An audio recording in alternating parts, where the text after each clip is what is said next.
Olha, a vida tem dessas coisas. Às vezes, a gente acha que sabe quem é, onde nasceu, para onde vai. Mas de repente, o destino vira a chave e a gente se encontra em outra pele, em outro lugar, com uma história completamente zerada. Era exatamente isso que tinha acontecido com a Mariana. A Mari, como era chamada na Vila Esperança, não se lembrava de nada antes daquele dia chuvoso há uns 3 anos, quando um motorista distraído a pegou em cheio na Avenida Paulista. Ela acordou na Santa Casa, sem um arranhão grave, mas com a cabeça vazia. Não sabia o nome dos pais, onde morava, nem se gostava de café puro ou com leite. Era uma página em branco, jogada no meio do caos de São Paulo. Graças a Deus o Brasil é feito de gente de coração mole. Quem a acolheu foi Dona Zilda, uma baiana arretada que vendia acarajé na praça e morava numa casa apertada, mas cheia de amor, junto com seu Francisco, motorista de ônibus aposentado. Eles a registraram como Mariana da Silva, porque ela só conseguia dizer Mari e obrigada. Ela virou a filha que Dona Zilda nunca teve. A Mari era grata, viu? Mas tinha uma coisa nela que não batia com a vida simples. Enquanto Dona Zilda e seu Francisco se viravam no dia a dia, Mari precisava trabalhar. E onde é que uma pessoa sem documentos, sem histórico e sem memória consegue um emprego rápido? Na limpeza, claro. Ela conseguiu uma vaga na Omega Global Solutions, um daqueles arranha-céus espelhados na Faria Lima, onde o cheiro de dinheiro novo era mais forte que o cheiro de lustramóveis. Ela era faxineira de elite, se é que isso existe. A rotina de Mari era pesada. Ela entrava às 5 da manhã para dar o primeiro trato e voltava à noite, depois que a maioria dos engravatados ia embora, para fazer a faxina pesada nos escritórios executivos. E aí é que a coisa ficava estranha. Mariana era rápida, eficiente, e tinha uma obsessão pela ordem que beirava o toque. Ela não só limpava, ela organizava. Ela notava se o mousepad estava 2 milímetros fora do lugar, se a pilha de relatórios não estava alinhada perfeitamente na mesa do diretor financeiro. Os colegas de trabalho achavam que era mania, mas a verdade é que, no fundo da mente dela, havia uma engrenagem funcionando, uma mente treinada para detectar o mínimo desvio do padrão. Ela não sabia, mas antes de ser Mari da Vila Esperança, ela tinha sido treinada em protocolo, em análise de dados e, principalmente, em segurança de alto nível. Era o instinto dela, que a amnésia não conseguiu apagar. Certa noite, era quinta-feira, e o silêncio no 25º andar era total. Só o zunido baixo do ar-condicionado e o barulho do balde de Mari. Ela estava no escritório do Dr. Ricardo Almeida, o vice-presidente de operações. Um cara sisudo que andava sempre com um terno italiano que valia o aluguel da casa da Dona Zilda por 1 ano. Ela estava passando o pano no teclado e, por algum motivo, o computador do Dr. Ricardo estava ligado. Não era para estar. Eles tinham uma política rigorosa de desligar tudo. Mariana parou. Ela sentiu aquele arrepio estranho na nuca, como se um professor exigente estivesse observando. Ela pensou em desligar a máquina e ir embora, mas o mouse estava em cima de um documento aberto. Um spreadsheet gigantesco, cheio de colunas e números que pareciam um labirinto. Aí veio o primeiro flash que não era dela. Ela olhou para a tela e viu uma coluna com códigos de transação. Não eram códigos do Banco do Brasil. Eram iniciais estranhas, seguidas por números altíssimos. O mais esquisito era o cabeçalho de uma das colunas, escrito numa língua que ela não falava. Pelo menos, ela achava que não falava. Estava escrito Überweisungsschein, Project Null. Mariana piscou. De repente, a palavra saltou na sua cabeça, traduzida perfeitamente, sem esforço, como se estivesse lendo o horóscopo da revista Caras. German. Alemão. Ela ficou paralisada. Alemão? Ela nunca tinha estudado alemão. O máximo que ela tinha ouvido era a música do Rammstein, que o filho da vizinha escutava alto. Com o coração acelerado, ela se inclinou mais perto. O corpo dela parecia se mover por conta própria. Os olhos dela, que deveriam estar acostumados apenas a procurar poeira, estavam agora rastreando as linhas do spreadsheet com a velocidade de um scanner. A mente de Mari começou a trabalhar. Não a mente da faxineira humilde, mas a mente que tinha sido treinada desde a infância para a alta diplomacia e a matemática complexa. Ela não pensou nessas palavras. Ela as soube. Era um conhecimento frio, técnico, que habitava um canto esquecido do seu cérebro. Aí tocou um alarme. Não um alarme de segurança, mas o alarme do celular do Dr. Ricardo, que estava jogado na mesa de canto. Era uma notificação de áudio, provavelmente um WhatsApp criptografado, porque o som era estranho. Mariana, numa atitude que a Mari faxineira jamais teria, pegou o celular.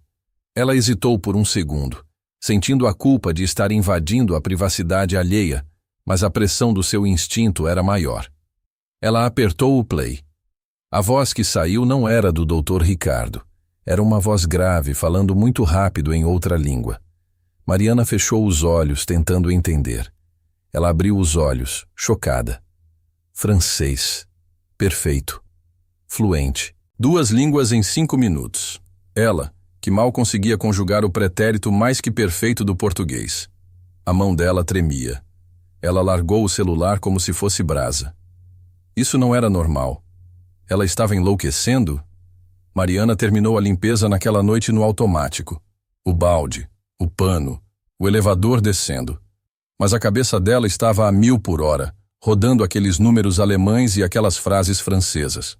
Quando ela chegou em casa, Dona Zilda estava assistindo a novela, comendo pipoca. O cheiro de feijão cozinhando pairava na cozinha. Ê, minha filha, que demora! O turno foi pesado, né? Perguntou Zilda com aquele sotaque gostoso. Foi, mãe. Tive que ficar até mais tarde no andar executivo. Mari respondeu, tentando soar normal. Ela se sentou no sofá, mas não conseguia prestar atenção na trama. Mãe, posso te perguntar uma coisa? Claro, meu amor. Manda ver. Quando eu acordei no hospital, vocês me contaram se eu falei alguma coisa, se eu tinha um sotaque diferente? Dona Zilda riu. Um sotaque? Ah, se tinha. No começo você só falava água e pão meio enrolado. Parecia que tinha acabado de aprender português.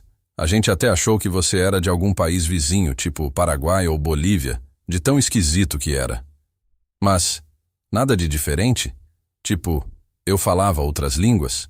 Dona Zilda pensou, coçando a cabeça. Que nada. Você era só a Mari.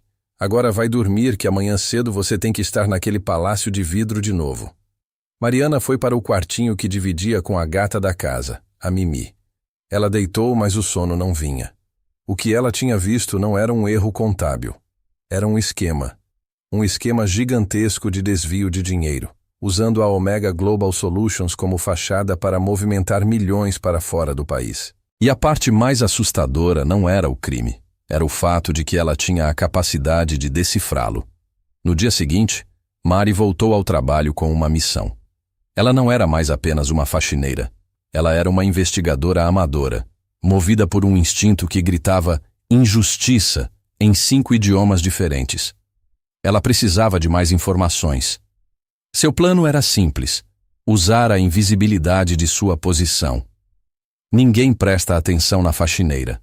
A faxineira é parte da mobília. Na hora do almoço, enquanto limpava a copa executiva, ela viu o Dr. Ricardo entrar, falando ao telefone.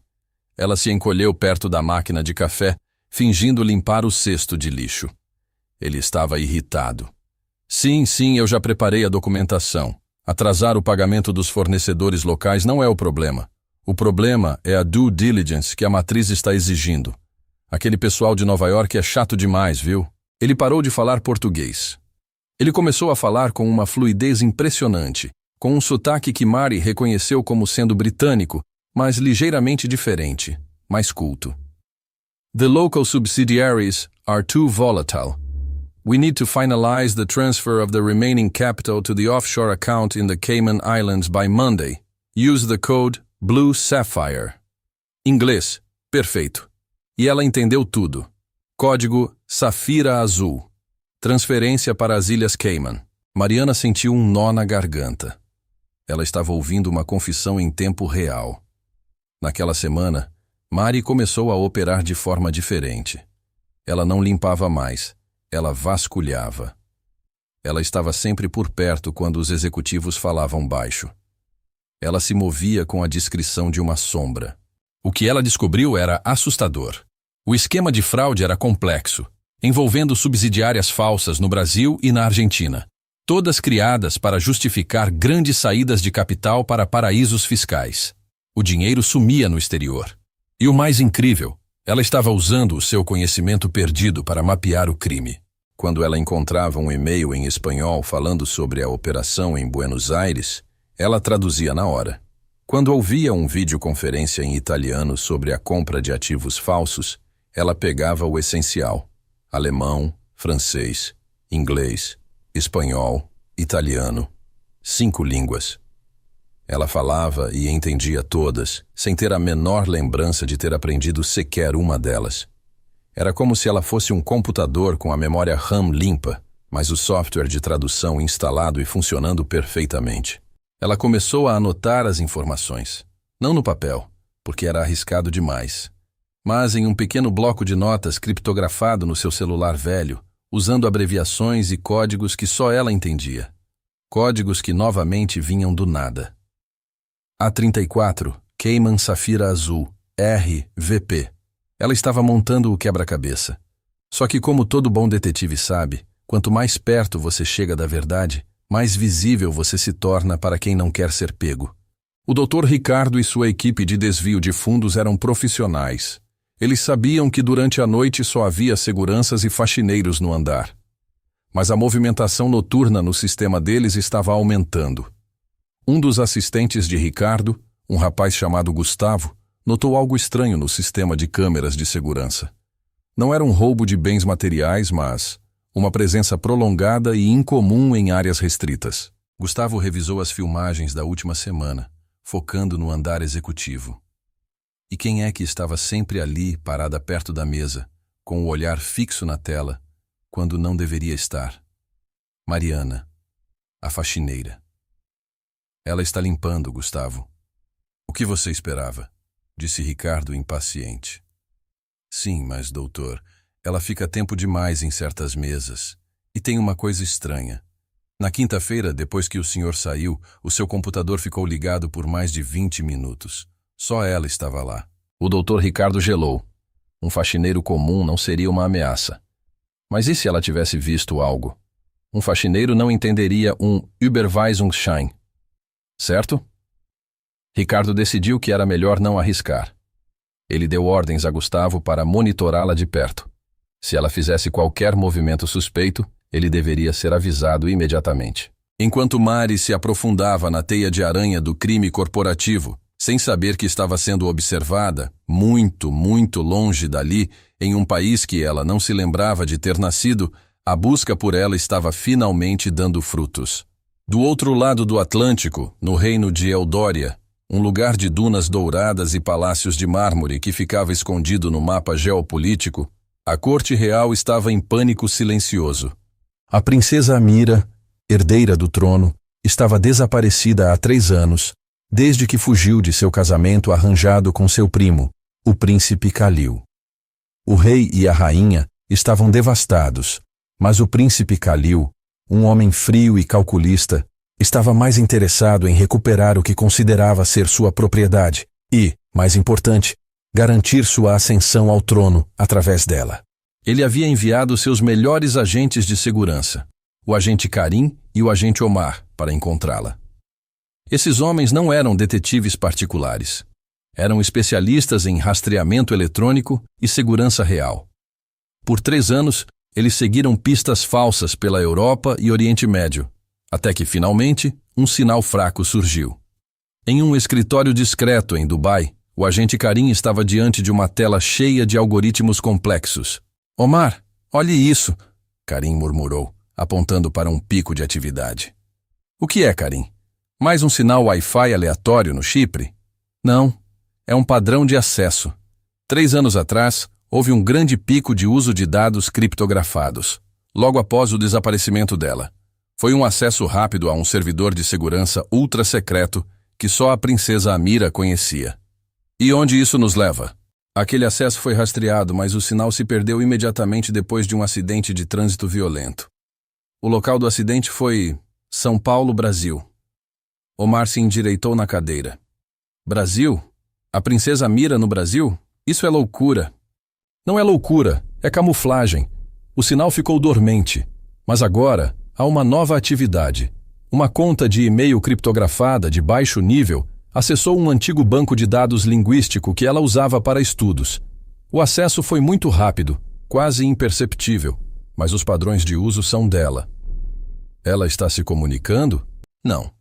Mas ela está usando suas habilidades. O rastreamento de IP demorou, mas conseguimos. O acesso veio de uma rede corporativa de São Paulo, na região da Faria Lima. O nome da empresa é Omega Global Solutions. Karim sorriu, um sorriso frio e profissional. Parece que nossa princesa Mira, a mulher que fala 5 idiomas e é treinada em finanças internacionais, está trabalhando como... o quê? Uma executiva de alto escalão? Omar checou os dados cruzados com os registros de funcionários da Omega. Negativo, Karim. Não há nenhuma executiva com o perfil dela. Mas há uma funcionária registrada há 3 anos, sem histórico prévio, que trabalha em tempo integral no andar executivo. Ele leu o nome no registro simples. Mariana da Silva, função, serviços gerais, faxineira. Os 2 agentes se entreolharam. Uma princesa, herdeira de um reino bilionário, limpando banheiros no centro financeiro de São Paulo. Prepare as malas, Omar, disse Karim, fechando o laptop com um estalo. Vamos para o Brasil. A princesa precisa ser resgatada. E se ela está na Omega Global Solutions e está usando suas habilidades, é porque ela está farejando algo grande. De volta a São Paulo, Mariana estava sentada na escada de incêndio, fazendo a última anotação da noite. Ela acabara de ouvir o Dr. Ricardo fechar um acordo por telefone, mencionando a palavra suborno em italiano. Ela olhou para o código em seu celular. Tinha informações o suficiente para derrubar a diretoria inteira da Omega Global Solutions. O instinto de Mari, o instinto real de justiça e ordem, estava em chamas. Ela só precisava saber o que fazer com aquela bomba de informações. Ela não sabia que, a milhares de quilômetros de distância, o seu passado estava comprando passagens de primeira classe para vir buscá-la. E que o seu primo, o príncipe Khalil, não estava vindo apenas para resgatá-la, mas para silenciá-la, caso ela tivesse descoberto segredos que iam além da simples fraude corporativa. O jogo tinha acabado de começar, e a faxineira estava prestes a descobrir que seu esfregão era muito menos perigoso do que a coroa que a esperava. Ela só precisava de mais uma noite para reunir a prova final. Um e-mail crucial que ela sabia que o Dr. Ricardo guardava em um arquivo morto. Mas essa noite, o agente Gustavo, o assistente espião, também estava esperando por ela, e os agentes do reino estavam pousando em Guarulhos. A vida de Mari estava prestes a virar de ponta cabeça, de novo, e dessa vez, sem amnésia para amortecer a queda. Aquele dia amanheceu com cara de decisão. Mari acordou antes do sol, com aquela sensação na barriga de quem sabe que vai fazer algo grande, mas não sabe se é certo ou errado. Era o instinto dela, aquele bichinho que a amnésia não conseguiu calar, dizendo: "É hoje ou nunca, Mariana." Ela vestiu o uniforme azul marinho, pegou a bolsa de rodinhas e se despediu de Dona Zilda, que estava na cozinha fazendo o café. "Vai com Deus, minha flor. E cuidado com o Dr. Ricardo, que aquele homem tem olho de cobra", alertou Zilda, sem saber o quão profética era a frase. "Pode deixar, mãe. Hoje eu vou ser invisível", Mari respondeu dando um beijo na testa dela. Invisibilidade era o superpoder de Mari. Naquele palácio de vidro da Faria Lima, onde só o que brilhava era a conta bancária, ninguém olhava para baixo. Ninguém via a faxineira. Mas hoje, essa regra estava quebrada. O agente Gustavo, o assistente com cara de quem come e não engorda, estava de plantão. Ele tinha recebido ordens diretas do Dr. Ricardo. Se a faxineira fizesse qualquer movimento fora da rotina, era para pará-la. Mariana chegou ao 25º andar por volta das 19h30, quando as luzes estavam sendo apagadas e o cheiro de perfume caro já estava sumindo. Ela começou a limpeza no lado oposto ao escritório de Ricardo, limpando as baias vazias, mas seus ouvidos e olhos estavam totalmente focados. Ela sabia onde procurar. O e-mail crucial, A prova de que o esquema de desvio de dinheiro não era apenas fraude, mas envolvia lavagem de dinheiro internacional com conexões políticas, estava no arquivo morto digital de Ricardo. Ela tinha ouvido ele mencionar a senha em um cochicho apressado, uma data de aniversário antiga. Mariana pegou o balde e o esfregão e começou a se aproximar do escritório do vice-presidente. Ela viu o Gustavo sentado na sua mesa, na antessala, fingindo trabalhar em uma planilha. Ele estava tenso. Ela passou por ele, dando um sorriso profissional e vazio. Boa noite, Gustavo. Trabalhando até tarde, hein? Boa noite, Mari. A vida de assistente não é fácil. Tem que fechar o mês. Ele respondeu sem tirar os olhos da tela, mas monitorando-a pelo canto do olho. Mariana entrou no escritório de Ricardo.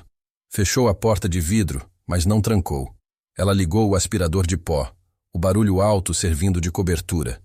O coração dela batia no ritmo do aspirador. Ela se ajoelhou ao lado da mesa, fingindo limpar o carpete. Com um movimento rápido, ela ligou o computador de Ricardo. O sistema pedia senha. Mariana fechou os olhos por um segundo, concentrando-se. Ela não estava tentando lembrar a senha. Ela estava deixando o conhecimento vir até ela. A mente dela era uma biblioteca que ela não tinha permissão de visitar, mas que às vezes soltava um livro pela porta. A data. Aniversário da mãe dele. 19/08/68. Ela digitou. Bingo. O monitor acendeu. Ela acessou o arquivo morto. Precisava ser rápida. O aspirador estava fazendo muito barulho e se Gustavo entrasse, ela estaria ferrada. Ela navegou pelos diretórios com a familiaridade de quem tinha projetado o sistema. Era como se, antes de limpar o chão, ela tivesse sido a engenheira de sistemas. O nome do arquivo era esse. Ela clicou. O documento abriu. Não era um spreadsheet ou um e-mail simples. Era um memorando interno, criptografado, e estava escrito em uma língua que ela não tinha decifrado antes. Os caracteres eram sinuosos, elegantes, pareciam desenhados com areia fina. Mariana paralisou. Ela olhou para a escrita. Não era italiano, nem espanhol. Era árabe. Neste momento a amnésia falhou. A pressão de ver a língua materna, a língua que ela usava para rezar quando criança, foi demais. Um raio de memória a atingiu com a força de um soco no estômago. Não foi um flash de tradução. Foi um flash de vida. Ela viu mármore branco. Sentiu o cheiro de incenso e jasmim. Viu um homem alto, de barba, vestindo vestes reais, olhando para ela com desaprovação. Ela viu uma sala de aula, onde ela era a única criança, aprendendo sobre geopolítica e o uso de empresas de fachada para estabilizar fortunas reais. Ela não era Mariana da Silva. Ela era Amira. Princesa Amira. E o protocolo Águia Azul não era apenas fraude corporativa. Era o esquema que seu primo, o príncipe Kalil, estava usando para desviar fundos do reino, para enfraquecer a linha de sucessão e garantir que, se ela não se casasse com ele, ele teria controle financeiro total, mesmo sem o trono. O Dr. Ricardo Almeida não era o líder. Ele era apenas um peão, o contato no Brasil para lavar o dinheiro sujo de Eudória. O memorando, escrito em árabe formal, dizia: a transferência do restante do capital para as Ilhas Cayman deve ser finalizada. O dinheiro é a garantia contra a ameaça da princesa. Se ela for localizada, a prioridade é o silêncio. O choque a deixou sem ar. Silêncio. Morte. A Mari faxineira desabou, mas a princesa Amira, a analista treinada, assumiu o controle. Ela tirou o celular, fotografou a tela rapidamente e enviou a imagem para o único lugar que sua mente treinada sabia que seria seguro. Um servidor criptografado e monitorado por seus antigos seguranças de confiança, fora do controle de Kalil. Um servidor que os agentes Karim e Omar estavam monitorando. Missão cumprida. Prova final obtida. Ela estava prestes a desligar o computador e sair dali, quando a porta de vidro se abriu com um rangido. Mariana? Era Gustavo. Ele estava pálido. Ele tinha desligado o aspirador lá fora. O silêncio era ensurdecedor. Eu Eu só estava limpando debaixo da mesa, Gustavo. O carpete estava sujo, Mari tentou dizer, voltando à sua persona de faxineira. Gustavo deu um passo à frente, os olhos fixos na tela do computador ainda acesa. O Dr. Ricardo tem uma regra, Mari. Ninguém toca no computador dele. Ninguém. Por que ele está ligado? Mariana se levantou devagar. Ela sentiu o cheiro de medo e suor vindo de Gustavo. Ele não era um criminoso corajoso. Era um garoto assustado fazendo o trabalho sujo. Eu juro que não toquei em nada, Gustavo. Deve ter sido algum erro do sistema. Ela mentiu, a voz firme. Ele não acreditou. Ele olhou para a tela e viu o memorando aberto, embora ele não pudesse ler árabe. Ele viu o código de acesso. Você viu alguma coisa, faxineira? Você andou bisbilhotando os negócios do Dr. Ricardo? Gustavo perguntou, a voz ficando rouca. Ele colocou a mão no bolso, onde Mari presumiu que ele tinha um celular, ou pior, algo para ameaçá-la. Eu não sei do que você está falando. Eu só limpo. Mari respondeu, dando um passo para trás. Seu corpo, sem que ela pedisse, estava em posição de defesa. Era um movimento fluido, quase de balé, que ela não sabia de onde vinha. Se você viu, eu preciso do seu celular. Agora, ele ordenou, dando mais um passo. A princesa Amira estava no comando agora. Ela sabia que se ele pegasse o celular, ela estaria morta. E o reino estaria à mercê de Khalil.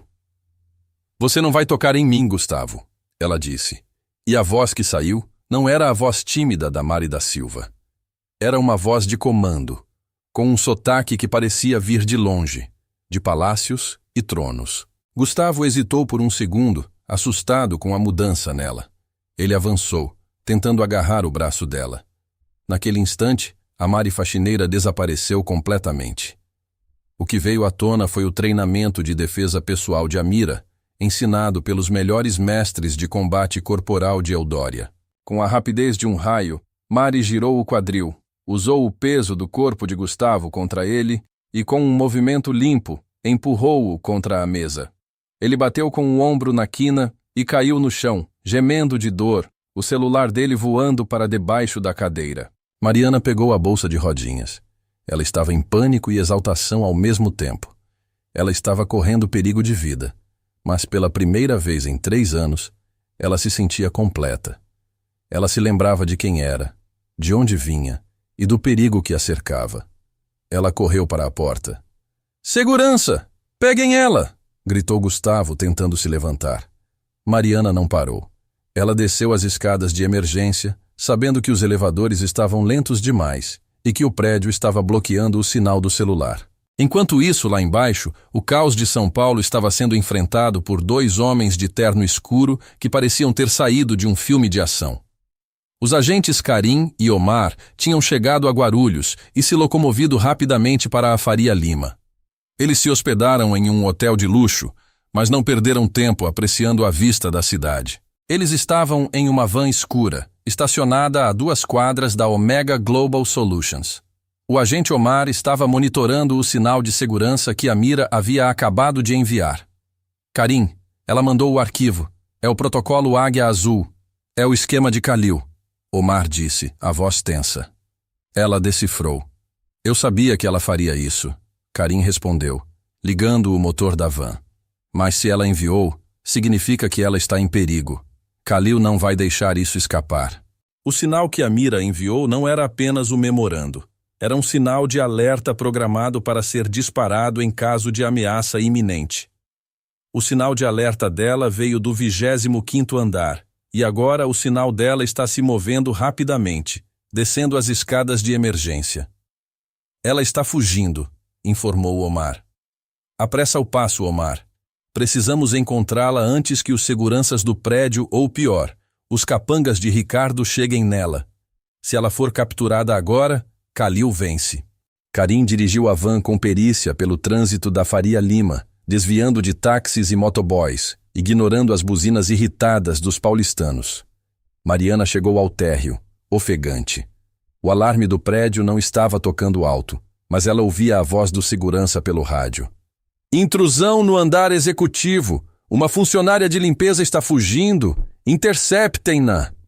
Ela correu em direção à saída principal, a bolsa de rodinhas balançando. Ela precisava chegar à rua, se misturar à multidão. Mas ao passar pela catraca, 2 seguranças enormes, com uniformes cinzas e caras de poucos amigos, bloquearam o caminho. Parada, Mariana da Silva. Você está detida. Mariana olhou para eles. Ela não tinha tempo para a luta corporal. Ela precisava de uma distração. A mente de Amira, a estrategista, funcionou em tempo real. Ela viu a máquina de café na recepção, um modelo sofisticado e barulhento. Com um grito que surpreendeu os seguranças, ela jogou a bolsa de rodinhas com toda a força contra a máquina. O impacto foi forte. Café quente e vapor explodiram e o barulho fez a recepção inteira parar. Os seguranças, momentaneamente cegos e confusos pelo café, hesitaram. Foi o suficiente. Mariana disparou pela porta de vidro giratória, caindo na calçada movimentada da Faria Lima. Ela correu sem rumo por alguns metros, até sentir uma mão forte agarrar seu braço. Mariana, não faça barulho! Ela se virou, pronta para aplicar o golpe que havia usado em Gustavo. Mas parou.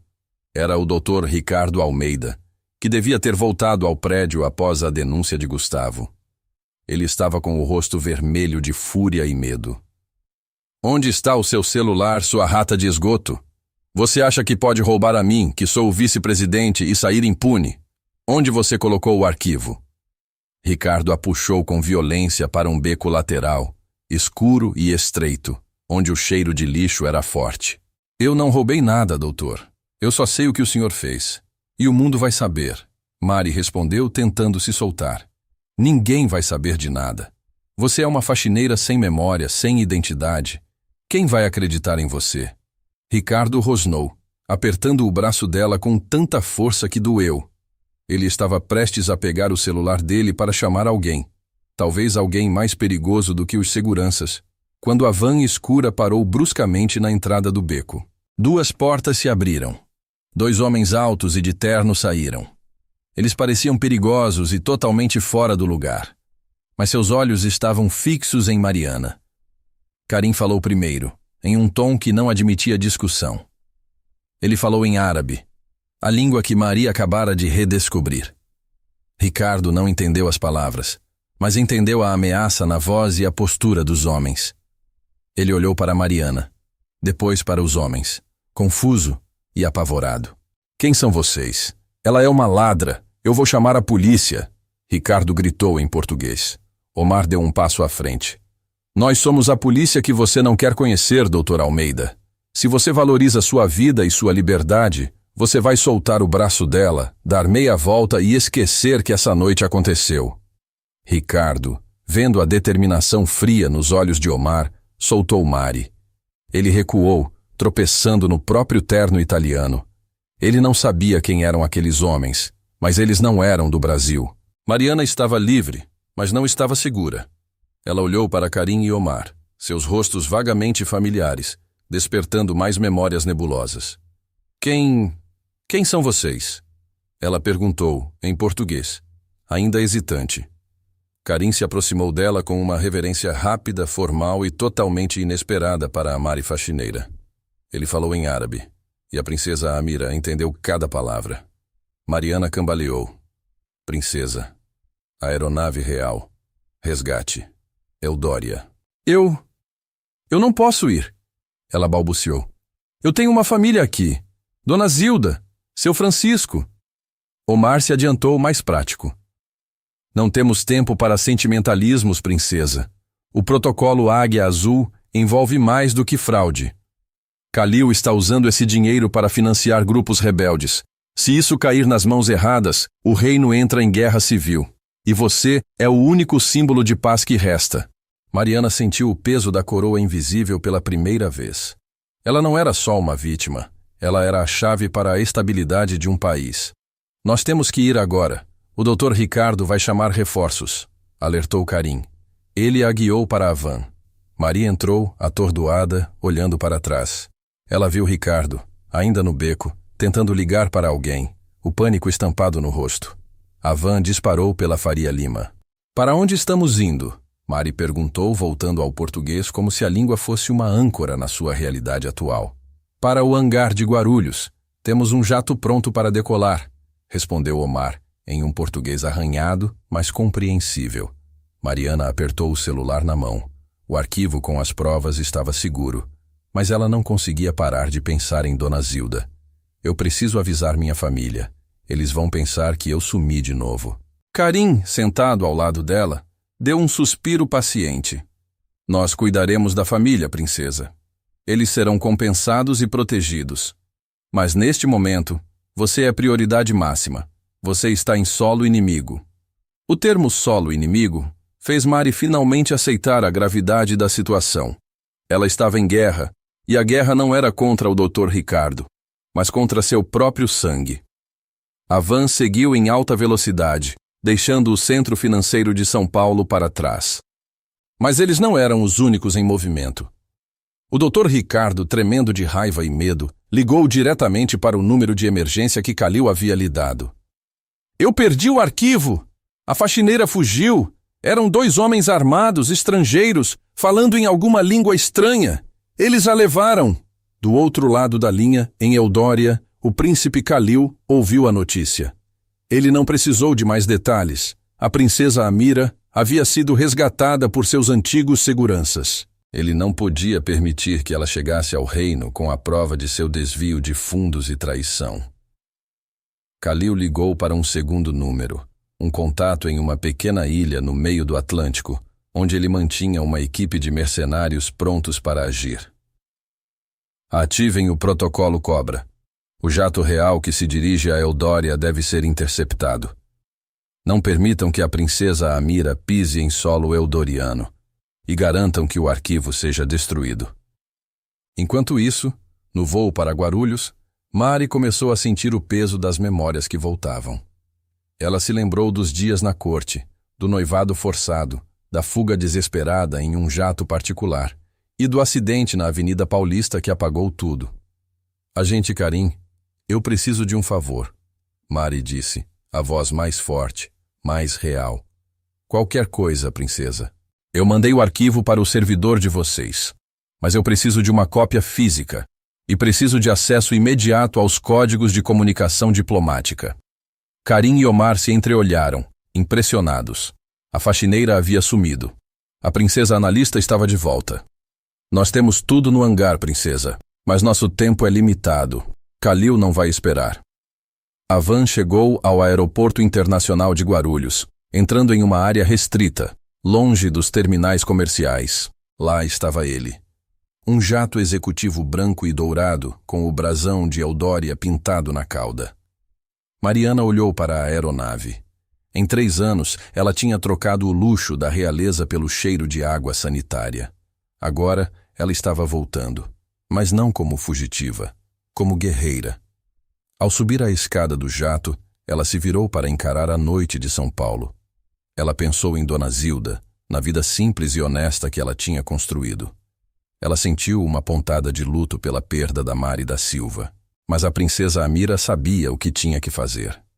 Vamos decolar imediatamente, ela ordenou a Karim, entrando na cabine. Rota de voo alterada. Não podemos ir direto para Eldoria. Kalil vai nos esperar. Precisamos de um pouso tático em um país neutro. Vamos para a Itália. Karim assentiu. Itália. Smart Move, princesa. Kalil não esperaria isso. A aeronave começou a taxiar. Em poucos minutos, o jato estava no ar, deixando as luzes de São Paulo para trás. Dentro da cabine, Mari acessou o computador de bordo, que já estava configurado para as comunicações reais. Ela abriu o memorando em árabe, a prova da traição de Kalil. Mas, ao lado do memorando, havia uma pequena nota que ela não tinha visto antes, que o Dr. Ricardo tinha anexado. Mariana sentiu um calafrio que não era do ar-condicionado. Kalil não estava apenas tentando silenciá-la. Ele estava planejando uma emboscada no meio do caminho, e ele tinha marcado Karim e Omar para morrerem junto com ela. Eles estavam indo para Itália, mas a viagem seria tudo, menos tranquila. Ela tinha que alertar Karim sobre a armadilha de Kalil, mas sem que ele soubesse que ela tinha acesso a essa comunicação ultra-secreta. O jogo de alta diplomacia e intriga familiar Estava apenas começando. Ela olhou pela janela. O Oceano Negro lá embaixo era vasto.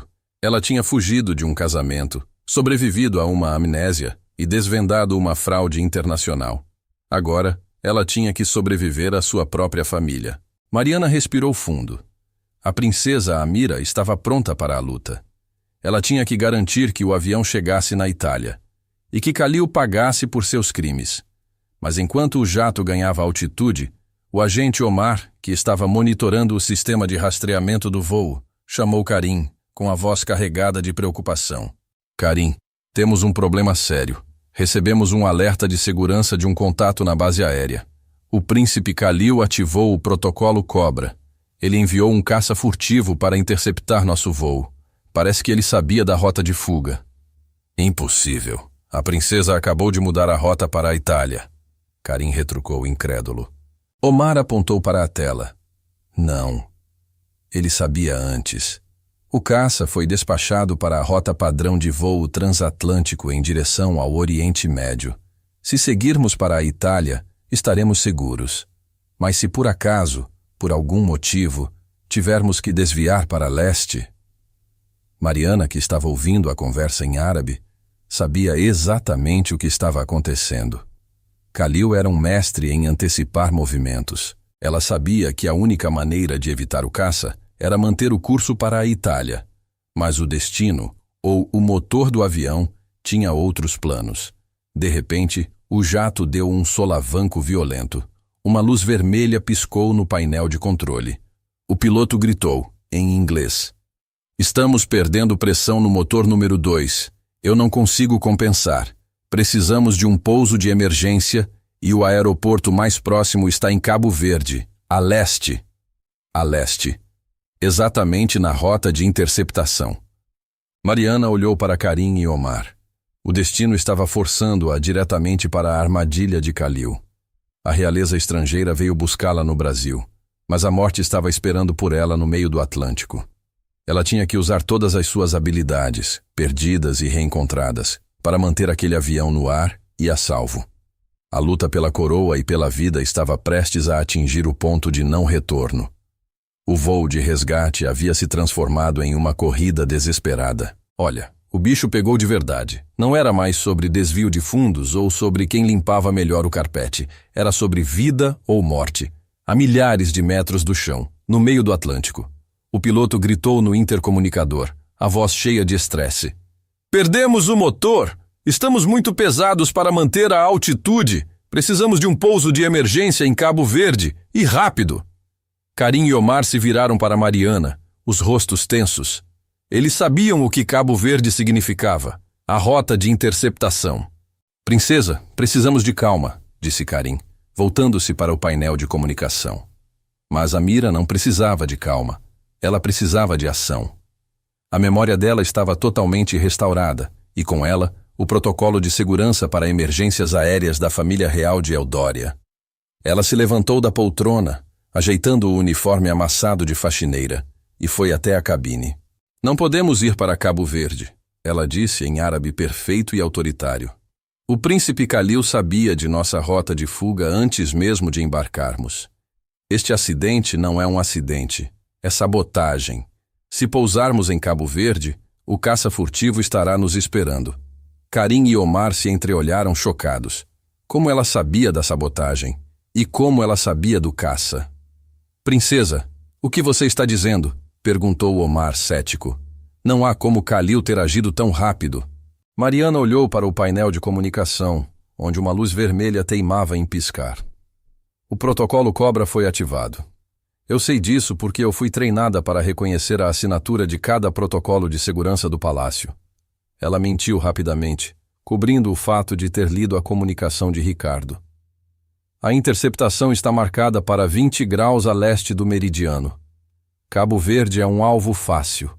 Ela pegou o fone de ouvido do piloto, que estava suando frio. "Senhor, qual é a autonomia restante do motor 1? Ela perguntou, em inglês técnico, usando termos que só um engenheiro aeronáutico entenderia. O piloto, um veterano da Força Aérea Eudoriana, arregalou os olhos. "Com o peso atual e o consumo de combustível, talvez mais 30 minutos, princesa." mas a vibração do motor pode causar uma falha estrutural se continuarmos a voar desbalanceados. Não vamos voar desbalanceados, Amira declarou.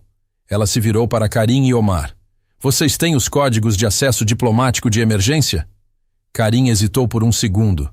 Sim, princesa. Estão criptografados no cofre de bordo. Abra o cofre. Agora. Omar, me dê o mapa de rotas aéreas. Eu preciso de um aeroporto neutro com capacidade de reparos que não esteja sob influência de Khalil e que esteja a oeste da nossa posição atual. A Mari faxineira havia sumido. Ali estava a princesa Amira, a herdeira do trono, que havia passado a infância estudando estratégia militar e geopolítica. Omar abriu o cofre rapidamente e Karim entregou a Amira um pequeno tablet com os códigos. Ela passou a mão pelo mapa. Oeste. O mais próximo é a base aérea de Gando, nas Ilhas Canárias, ela disse, apontando para o mapa. Território espanhol, neutro e fora da rota de interceptação de Khalil. O piloto balançou a cabeça. Não temos combustível para voltar para o oeste, princesa. Não com um motor a menos. Aí a coisa apertou. Era a hora de usar o conhecimento que veio do nada. Aquele que ela usou para ler os relatórios de fraude. Sim, nós temos, ela retrucou. Ela pegou o manual de voo de emergência da aeronave. O motor 2 está fora, mas o tanque de combustível dele ainda está cheio. O sistema de transferência cruzada está programado para ser manual em caso de falha de motor. Por que não está funcionando? O piloto franziu a testa. O sistema de transferência cruzada falhou no momento do impacto. O sensor está travado. Amira olhou para o painel. Ela viu o sensor. Ela se lembrou de uma lição sobre manutenção de aeronaves reais, parte de um curso de sobrevivência que ela havia esquecido. Não é o sensor, é a válvula de alívio. Ela está presa por causa da vibração do motor defeituoso. Se a gente conseguir destravar a válvula, o motor 1 pode beber do tanque do 2. Ela explicou em um misto de inglês e português, tão natural quanto respirar. O piloto a olhou como se ela tivesse enlouquecido. Princesa, isso é um procedimento de risco altíssimo. Eu nunca faria isso em voo. Você prefere arriscar um procedimento de risco ou ser abatido pelo seu primo sobre o oceano? Ela perguntou seca. O piloto não hesitou mais. Ele seguiu as instruções de Amira, que usou o conhecimento técnico para guiá-lo em uma série de comandos manuais no painel. O motor 1 deu um novo rugido. O indicador de combustível se reajustou, mostrando que o tanque do motor 2 estava agora alimentando o motor bom. Conseguimos! Gritou o piloto aliviado. Temos combustível suficiente para as Canárias. Ótimo, disse Amira, voltando para a cabine. Agora o protocolo cobra. Ela pegou o tablet criptografado e digitou rapidamente. Ela usou os códigos de comunicação diplomática para enviar uma mensagem ultra secreta, com a mais alta prioridade, para a base aérea de Eldória. Ela não enviou um pedido de ajuda. Ela enviou uma ordem. Ela escreveu em árabe, usando a caligrafia oficial da realeza que Khalil jamais questionaria. A mensagem dizia: ela usou o código de assinatura pessoal de Khalil. Uma fraude perfeita, criada por uma mente que tinha acabado de se lembrar de como se faz chantagem e diplomacia de guerra. Pronto, ela disse, entregando o tablet a Karim. O caça furtivo vai dar meia volta. Eles pensam que a ameaça foi neutralizada e que eu estou sob o controle de Khalil, a caminho de uma reunião falsa. Karim e Omar estavam em choque. Em poucas horas, a faxineira sem memória havia se transformado em uma estrategista militar que falava 5 idiomas e fraudava códigos de segurança real. Princesa, disse Karim, a voz cheia de respeito e temor. O que aconteceu com a princesa que conhecíamos? Amira sorriu. Um sorriso que Dona Zilda jamais teria dado. Era um sorriso frio e real. Ela estava dormindo.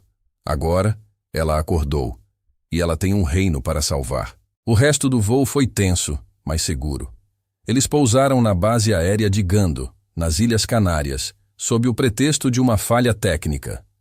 Assim que desceram do jato, cercados por militares espanhóis curiosos, Amira dispensou a ajuda e pediu um local seguro para a comunicação. Dentro de uma sala de conferências austera, Amirah finalmente encarou Karim e Omar. Eu sei sobre o protocolo Cobra e eu sei sobre a neutralização, ela disse, sem rodeios, voltando ao árabe. Os dois agentes ficaram pálidos. Princesa, nós não sabíamos do protocolo Cobra, gaguejou Omar. Não desse, mas do outro. O que me diz respeito? Ela explicou. O Dr. Ricardo Almeida anexou uma nota ao memorando. Khalil marcou vocês como traidores e autorizou a morte de todos os envolvidos no meu resgate. Karim fechou os olhos, absorvendo a traição. Ele servia a família real há 30 anos. Ele queria nos matar. Ele queria nos silenciar. Ele murmurou. Exatamente. Ele sabe que a lealdade de vocês é ao trono, e não a ele. Ele é um traidor, e o protocolo Águia Azul é a prova de que ele está desviando o capital do reino para financiar grupos que vão desestabilizar Eudória e garantir que ele tenha o controle, mesmo sem a coroa, Amira explicou. Ela estendeu o celular com a foto do memorando. Aqui está a prova. O que vocês farão agora? Vão me levar para Khalil e serem mortos, ou vão me ajudar a derrubá-lo e salvar Eudória? A resposta foi imediata. Karim se ajoelhou, seguido por Omar. Nossa lealdade é à princesa. Diga-nos o que fazer.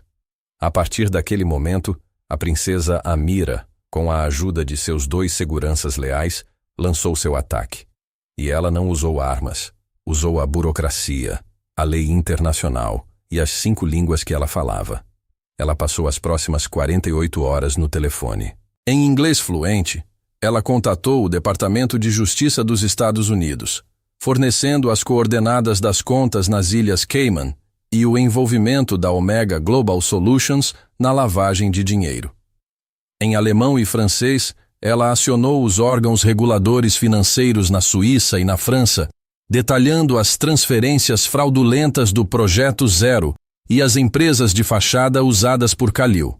Em italiano e espanhol, ela forneceu as provas de suborno e corrupção envolvendo empresas de fachada na Europa do Sul, que haviam sido usadas para comprar ativos falsos. Ela não era apenas uma denunciante. Ela era uma analista financeira de elite, desvendando o esquema com a precisão de um cirurgião. Ela usava os termos técnicos e os códigos que Khalil pensava serem secretos. A bomba explodiu primeiro em São Paulo.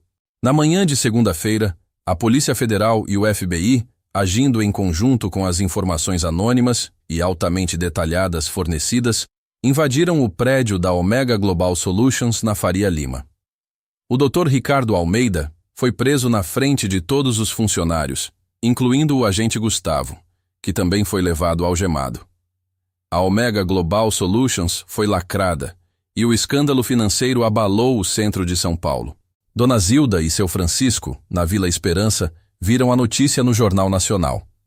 A reportagem mostrava a foto do Dr. Ricardo sendo levado e falava sobre a denúncia crucial feita por uma fonte anônima que desvendou a maior fraude corporativa do ano.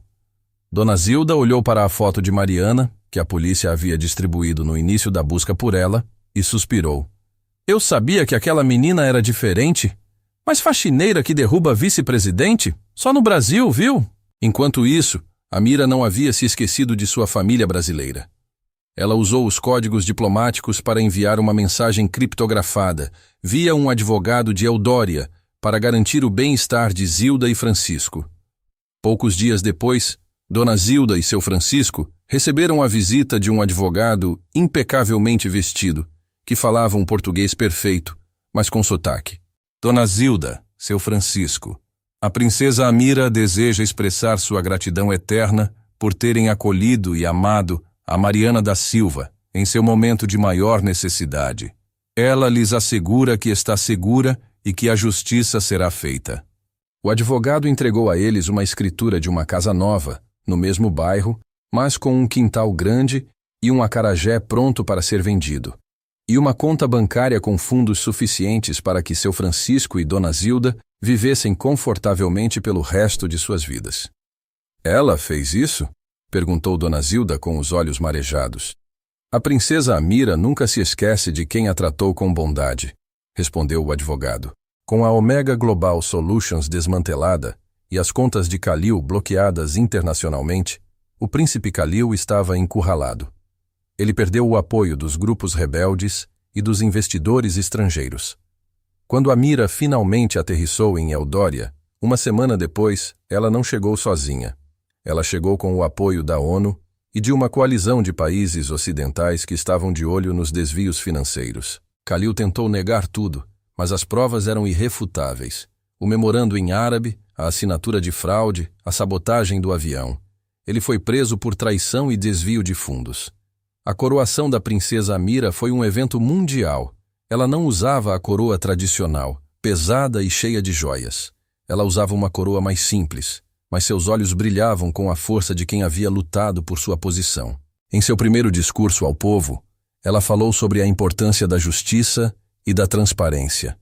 Mas no final, ela fez uma pausa e falou algo inesperado. Nestes últimos anos, eu vivi uma vida que me ensinou mais sobre humanidade do que todos os livros de protocolo que já li. Eu fui acolhida por uma família que não tinha nada, mas me deu tudo. Eu trabalhei em uma profissão que me tornou invisível aos olhos dos poderosos, mas me deu a capacidade de ver a verdade onde ninguém mais via. Ela sorriu, um sorriso que era metade princesa Amira e metade Maria da Silva. Eu fui a faxineira, e a faxineira me ensinou que a verdadeira sujeira não está no chão, mas no coração dos homens que se acham acima da lei. E é essa sujeira que nós vamos limpar em Eldória. O povo aplaudiu de pé. Nos meses seguintes, a princesa Amira implementou reformas radicais, usando seu conhecimento financeiro e sua visão de mundo, aprendida nas ruas de São Paulo. Eldória se tornou um modelo de transparência e estabilidade. E o que restou da Maria da Silva? A princesa Amira nunca mais esqueceu o português. Ela o usava em momentos de estresse, ou quando estava com saudades de casa. Ela manteve contato constante com Dona Zilda e seu Francisco, que se tornaram figuras lendárias na corte real, conhecidos como a família brasileira. Um ano depois, em uma reunião diplomática em Nova York, Amira estava em uma sala cheia de embaixadores, falando fluentemente em inglês sobre um novo tratado comercial. No final da reunião, um dos diplomatas, um homem mais velho, fez um elogio formal. Princesa Amira, sua fluidez em todos esses idiomas e seu domínio da política internacional são notáveis. Seus pais lhe deram a melhor educação possível. Amira sorriu. Ela olhou para a janela, vendo o arranha-céu. De fato, a educação foi ótima. Ela respondeu em português para si mesma antes de voltar ao inglês. Mas a parte mais importante da minha formação aconteceu em São Paulo, Brasil. Foi lá que eu aprendi que não importa o quão alto você suba, você nunca deve esquecer de onde veio e que a melhor maneira de encontrar a verdade é limpando o lixo que os outros deixam para trás. A princesa Amira, a faxineira que falava 5 idiomas e salvou um reino, nunca mais precisou pegar um esfregão. Mas ela sempre guardou no fundo de seu coração o cheiro de lustramóveis e a gratidão pela família que a ensinou a ser humana antes de ser realeza. E essa, minha gente, é a história de como o destino pode te tirar a memória, mas nunca o seu valor. Às vezes, a melhor maneira de encontrar uma coroa é usando um uniforme de faxineira. E fim de papo.